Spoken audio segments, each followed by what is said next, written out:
বাংলাদেশ নিয়ে আসছে নয়া পরিকল্পনা, তাই তো এবার আন্তর্জাতিক ক্রিকেট কাউন্সিল আইসিসির সভা বসতে যাচ্ছে বাংলাদেশে। সবশেষ 2014 সালে বাংলাদেশের মাটিতে বসেছিল আইসিসির বোর্ড সভা। এরপর লম্বা একটা সময় এই দেশে হয়নি কোনো আলাপ আলোচনা। তবে চলতি বছরে বাংলাদেশের মাটিতে বসতে যাচ্ছে আইসিসির বোর্ড সভা। আগামী অক্টোবরে আইসিসির বোর্ড সভা ভেন্যু নির্ধারিত হয়েছে বাংলাদেশ। গতকাল রোববার বিসিবি সভাপতি নাজমুল হাসান পাপন বিষয়টি নিশ্চিত করেছেন। কিন্তু কেন, কি ঘটতে যাচ্ছে বাংলাদেশ ক্রিকেটে, কেন হঠাৎ আইসিসির সভা বসতে যাচ্ছে বাংলাদেশে, এ বিষয়ে বিস্তারিত থাকছে প্রতিবেদনের বাকি অংশে। সাথে আছে আমি মেহেদি হাসান। এবারের সভাতে সবার নজর আলাদাভাবে থাকবে, কারণও আছে। আইসিসির আসন্ন নির্বাচনও হবে ঢাকাতেই।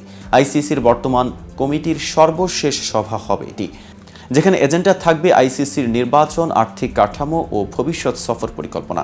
পাপন বলেন, আইসিসির পরের বোর্ড মিটিং ঢাকায় হবে। এখানে নির্বাচনটাও হওয়ার কথা, নির্বাচন হওয়ার সম্ভাবনাই বেশি। অক্টোবরে বর্তমানে যিনি চেয়ারম্যান আছেন তার শেষ বোর্ড মিটিং। আমাদের নির্বাচনী ইশতেহার দিয়ে দেওয়ার কথা, এটা এর মধ্যেই হয়ে যাওয়ার কথা। বোর্ড সভাটি বাংলাদেশ দলের জন্য কতটা গুরুত্বপূর্ণ? পাপন বলেন, আইসিসির বর্তমান কমিটির এখন যেহেতু শেষ টার্ম, কিছু ক্রিটিক্যাল সিদ্ধান্ত আছে যেটার উপর নির্ভর করবে অনেক কিছু। এখন যা পাস হচ্ছে তা কিন্তু 8 বছর চলবে। কে কত টাকা পাবে, খেলা কি হবে, এই বিষয়টা খুবই গুরুত্বপূর্ণ বাংলাদেশ ক্রিকেটের জন্য। আমি এখন শুধু আইসিসি ও এসিসি নিয়েই আমার সময়টা ব্যয় করেছি, যেন ভবিষ্যতে যেই আসুক আইসিসি ও এসিসি নিয়ে কোনো সমস্যায় না পড়েন। অন্যদিকে জাতীয় দলের হয়ে তামিম ইকবালের ভবিষ্যৎ কি, এই প্রশ্নের উত্তর এখনও অজানা। সবশেষ গেল বছরের সেপ্টেম্বরে নিউজিল্যান্ডের বিপক্ষে মাঠে নেমেছিলেন টাইগার এই ওপেনার।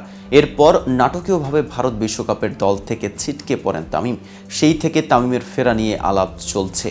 তবে সম্প্রতি আলোচনা উঠেছে চ্যাম্পিয়ন্স ট্রফি দিয়ে আবারও দলে ফিরবেন তামিম। আগামী বছরের ফেব্রুয়ারিতে পাকিস্তানের মাটিতে বসবে সেরা 8 দলের এই আসর। আর সেই আসরে তামিমকে খেলার প্রস্তাব দিয়েছে বিসিবি। নাজমুল হাসান পাপন জানিয়েছেন, তামিম আবারও দলে ফিরুক, এমনটাই তারা চায়। আজ রোববার তামিমের ফেরা নিয়ে পাপন বলেছিলেন, তামিমের বিষয়টা এখন পর্যন্ত আমি কিছু বলতে পারছি না, যতক্ষণ পর্যন্ত ওর সাথে আমার আলোচনাটা না হয়। যেটা হয়েছে, ওর সাথে আমার অনেক দিন কথা হয়েছে, অনেকবার কথা হয়েছে।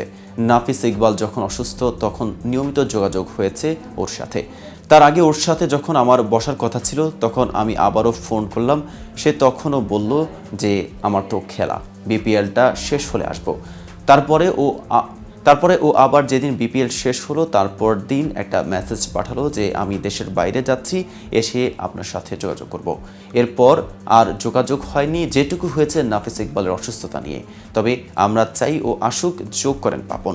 সিনিয়র ক্রিকেটারদের অবদানের কথা জানিয়ে পাপন বলেন, কারণ আমি আপনাদের আগেও বলেছি, আমার কথাবার্তায় শেষ ইন্টারভিউতে বুঝতে পেরেছেন, এখানে অনেক প্লেয়ার আছে যারা বেশি দিন ন্যাশনাল টিমে হয়তো থাকবে না।